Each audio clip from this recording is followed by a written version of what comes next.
The Steam Next Festival rolls along with action platformers, open world survival crafting games, a racing game, cozy games, throwback visuals and so much more, so let's begin with Monster Crown Sin Eater, a monster taming turn-based RPG in the vein of Pokemon, and critically retains a pixel art style as compared to modern Pokemon games and looks fantastic. The gimmick here is a true cross-breeding system where the child monster takes on physical attributes of the parents, resulting in over 1,000 hand-drawn sprites, which is very impressive, with a story about the protagonist protecting his family instead of the gym leader Pokemon champion structure, and looks awesome. Another job simulator title of interest is Galvatein Adventurers Guild, in which you play as the receptionist of the guild, having to verify and authenticate the claims from brief adventurers by digging into loot, maps, bestiaries and licenses to confirm that the job was done properly. As such, there is some papers, please DNA in this, but adds a detective element where you can interact with and talk to these heroes, having to decide on whether or not to strictly follow the rules or react with compassion when an adventurer's tale strikes a chord. At night, the guild tavern opens and you oversee the cooking of monster cuisine using ingredients gathered that might buff or debuff adventurers, having an amazing art style and should be great. This video is brought to you by Troublemaker 2 Beyond Dream, an open-world action comedy beat-em-up set 2 years after the original, released in 2023, and is set in South Jayakarta, where you juggle street brawls, band ambitions, and teenage drama. Swap between two main characters in Jordan, a scrappy street brawler and musician, and Budi, an MMA fighter, each having their own group of friends, Jordan with the band Beyond Dream, and Budi with his crew from high school seen in the original game. Both of these characters have their own combos, weapon moves, special techniques, and finishers, looking like Yakuza-style third-person brawling action. In between combat, you are free to explore the city, helping the locals, taking part in mini-games like fishing or rhythm game segments, and unlocking shops, gear, and items. The overarching plot weaves in friendship, drama, love, rivalry, and adventure as these two groups of teenagers pursue their dreams, looking very ambitious, coming to us from a small team of less than 20 located in Jakarta, Indonesia, telling a tale that they are uniquely suited to, so if interested, try their free demo and wishlist the game. I've had my eye on Gurei for a little while since this hand-drawn action platformer looks awesome, being largely monochrome but has strategic use of colour, where you battle mythical kami in a surreal castle that bridges worlds. You choose the order in which you face powerful bosses, where each victory lets you acquire their power, adding new abilities like a dash, the ability to heal, a more powerful weapon, and so on, but when you do so, this strengthens all other bosses. This means that the first boss that you defeat in one playthrough can become the endgame boss if you leave it for last, so every fight has multiple difficulty levels, adding replayability. It will have fast and unforgiving combat, with a beautifully detailed world drawing upon Japanese mythology. Defeated bosses will also become a part of your character to the extent that you can converse with them as you explore, adding personality to the game, and looks absolutely fantastic. Rhythm Storm is an amazing looking bullet heaven roguelite built around vector graphics and rhythmic combat. You pilot an auto-aiming vehicle through waves of enemies and massive swarms, chaining upgrades from weapons and power-up drops to customize your build on the fly. Everything in this world, except for your ship, moves to the beat, creating a kinetic audio-visual experience that pulses throughout each run, adding the rhythm to Rhythm Storm, and is beautifully done. In some ways, this might be particle effects the game, but the technical aspect means that there are no textures used here, and while I'm not exactly sure what that means on a technical level, it does look fantastic, with the developer recommending a 1440p or higher monitor and a 120Hz refresh rate for the optimal viewing experience, although in 1080/60 it looks awesome as well. I love the contrasting use of blue and orange, with the main game also having an upgrade tree with nearly 250 choices, with quality of life elements like a blueprint system which allows you to select and save a set of upgrades which can be used in later runs, looking and feeling like some sort of modern follow-up to Geometry Wars which should get you excited. Rumbral is a dark puzzle platformer that places you in a desolate world where you awaken with no memories and must piece together your identity by navigating decaying structures and shifting between parallel realities via strange magenta puddles. Environmental puzzles require you to traverse both versions of each area to activate mechanisms or create platforms, with changes in one reality bleeding over into the other to open new paths. There will be hidden collectibles scattered throughout the world, which reveals fragments of the story, looking very Limbo-like and could be cool. Speed Demons 2 is an arcade highway racing game where you dive into explosive high-speed action amid chaotic traffic, playing as a member of the Demons, a highway racing gang, or the Enforcers, vigilantes determined to stop the demons. Weave through traffic and hit the gas to either win the race or to avoid getting caught, having 3 camera angles in straight down, high angle chase and low angle chase, which gives it quite a unique look as compared to most other racing games, emphasizing the thrill of speed, backed by a pulse-pounding soundtrack. You can unlock a vast roster of vehicles and race types with 10 gameplay modes such as Race, Checkpoint, Escape, Pursuit, Takedown, Rampage, Rally, Slalom, Scratchless, and Rush Hour, with over 500 races spread across the various chapters. The original Speed Demons 1 is a hit on mobile, impressive for a premium title, and looks to make the transition to PC beautifully, and is a must-play for racing game fans. An action-adventure RPG with an interesting color palette is Altheia The Wrath of Aferi, having 2 main characters, a reluctant sword-wielding guardian and an arcane monk, who must synchronize their martial and magical prowess to cleanse their land from a corrupting void. You explore ruined temples and shrine-style dungeons where the environmental puzzles require switching between the 2 characters to manipulate mechanisms, activate spirit-linked switches, and free trapped specters. Combat blends action with strategic depth, mixing melee and ranged attacks, healing, utility spells, and more in order to defeat void monsters and challenging bosses. The partnership dynamic shapes both puzzles and combat, perhaps drawing inspiration from classic Zelda games, with the giant corrupted beasts looking very impressive and just looks neat. FISH³ is a surreal speed fishing adventure where your mission is simple. Hook a powerful fish and let it propel your boat, racing through dreamlike waters by reeling in the fish to steer the vessel. The game centers on a unique dual rod mechanic where, according to them, 2 hands means 2 fishing rods, and while I'm pretty sure that's not how it works in real life,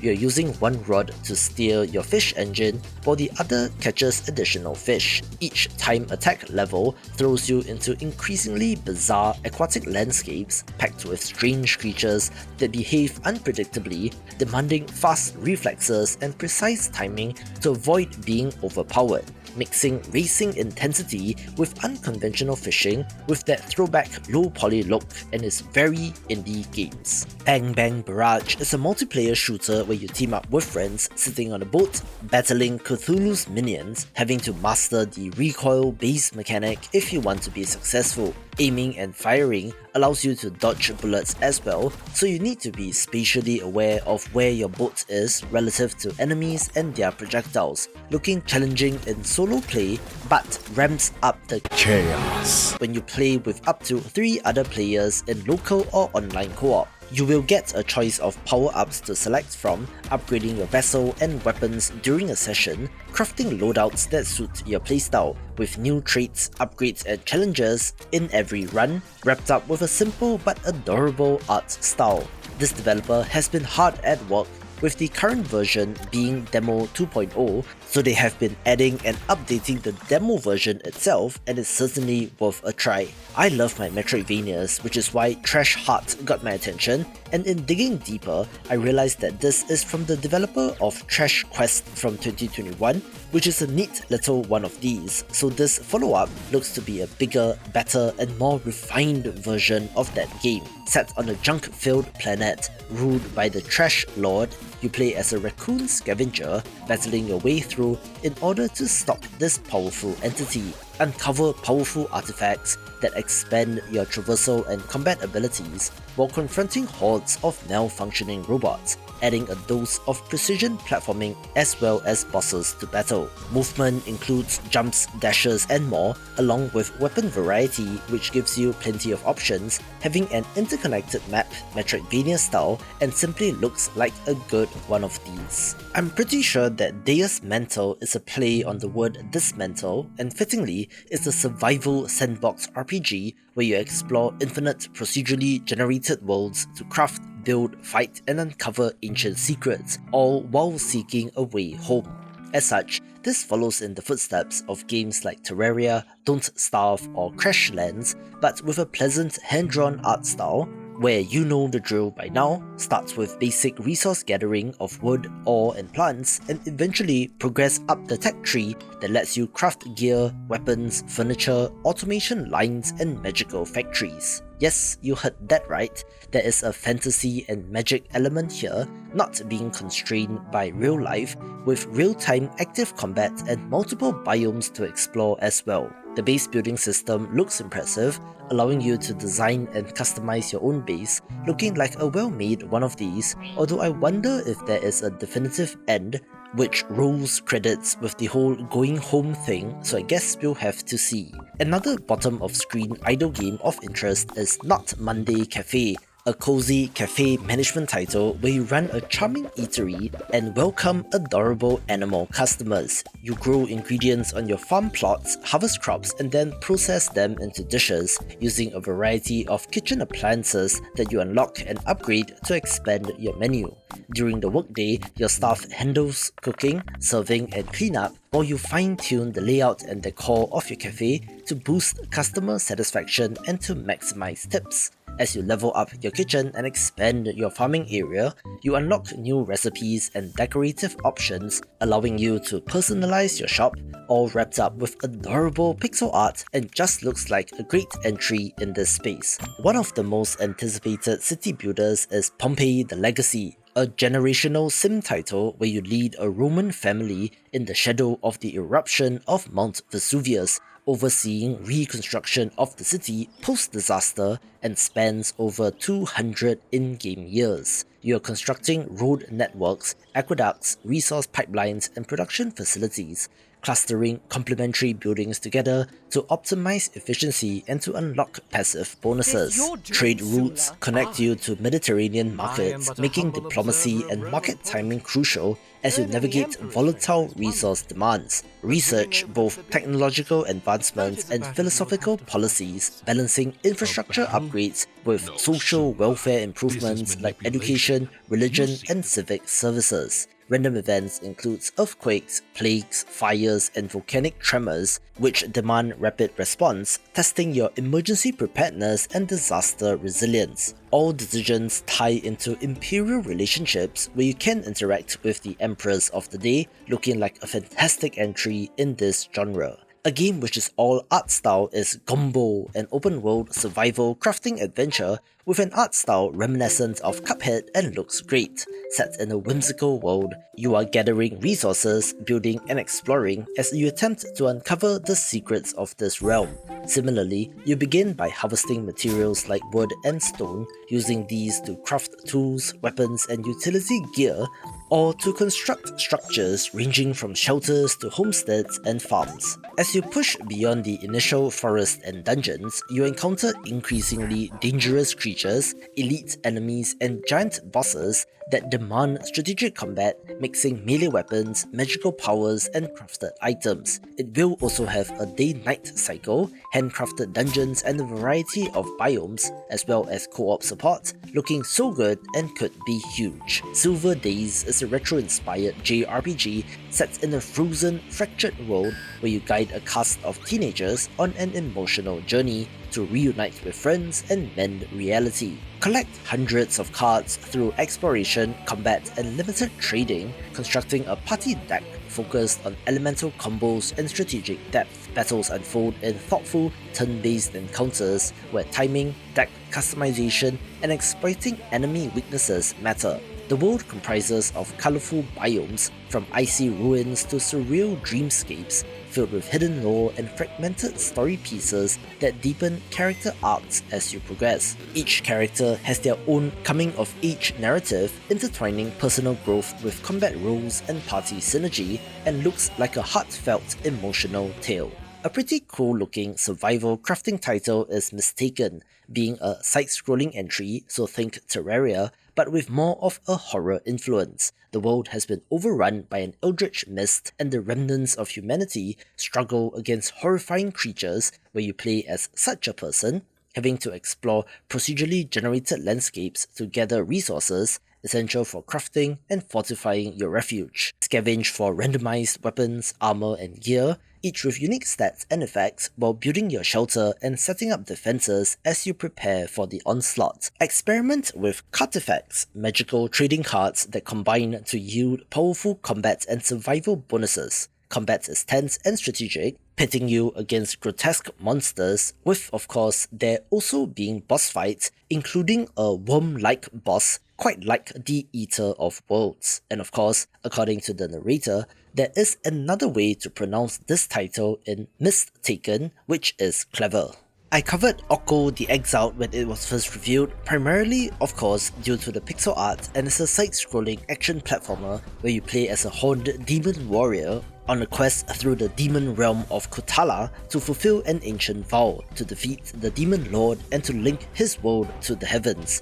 Every stomp, launch, bounce and deflect adds to the combo-focused combat, which rewards timing and precision, taking on an assortment of enemies. In some drop-dead gorgeous environments, you're able to activate focus mode, letting you consume heart energy to break shields and deal devastating blows, introducing a risk-reward system and depth to the combat. Between exploration, there is a central hub area named the Old Throne, where you trade goods and engage with NPCs, offering a brief respite from the intense action. Upgrade your stats and unlock abilities as you gradually take down the various demon lords under the main bad guy, looking so good, which makes me excited. Switching gears, we have the throwback polygonal look of Devil Spire Falls, which might not be for everyone, but it appears to be hiding quite the interesting open world action RPG, where you forge your own story in a world tainted by an accursed fog.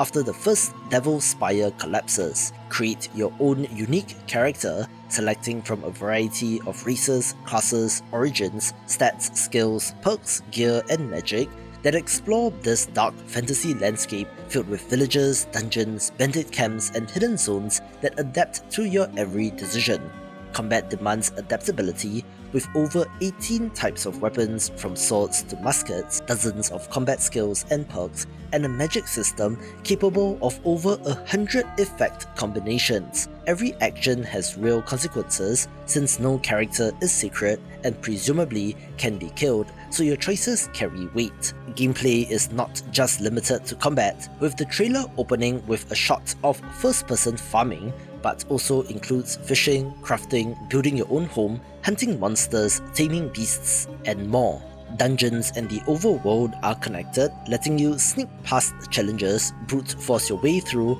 or to use the environment to your advantage, looking insanely ambitious, which might make up for the visual style and is certainly a curiosity. This next title is just fun to say, since Meat Engine definitely evokes what they are going for, a brutal first-person boomer shooter set in a surreal sci-fi horror landscape where you play as a bioweapon seeking to eliminate a corrupted planetary intelligence known as the Monarch, inspired by classic boomer shooters like Quake and Doom, as well as more modern entries like Dusk and Scorn. This delivers fast-paced combat across 8 distinctive bio-organically themed levels. You build a living arsenal of 8 brutal weapons ranging from bone rifles to a bone whip thing that kind of looks like a spine, adding to the frantic action. Interestingly, the meat engine itself is a planet-sized sentient biomass which travels across the universe seeking living matter to consume,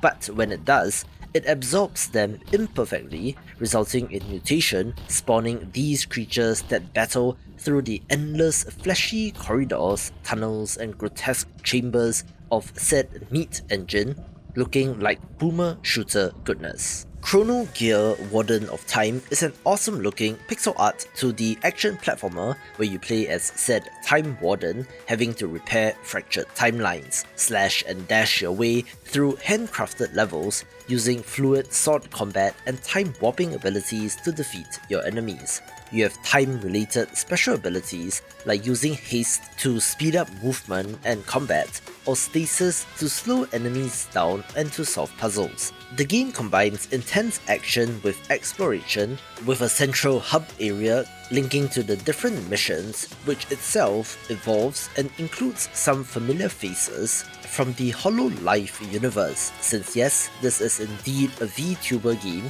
and to be honest, Hololive titles have been pretty good, even more so in this, since the developer of Freedom Planet, Galaxy Trail, is working on this game, where of course the pixel art is a draw and looks excellent as well. For something very different, we have The Oily Depths, a tense first-person horror game set in a cramped submarine, plunge deep beneath the sea as you drill for oil under the orders of a faceless corporation. You must juggle submarine controls, pulling levers, flipping switches, and activating machinery while navigating the vessel via dim monitors and gauges, all under constant threat since the company will cut off your oxygen supply if your quota is not met. To throw a wrench into the works, you have to deal with equipment failure, fires, flooding, and more, forcing you to make split-second decisions that can cost you air or your life, with the content warning on the store page saying depictions of suffocating and drowning and looks very intense. I was so happy to stumble upon Aero Machina since this is a high-altitude, low-poly 3D platformer Metroidvania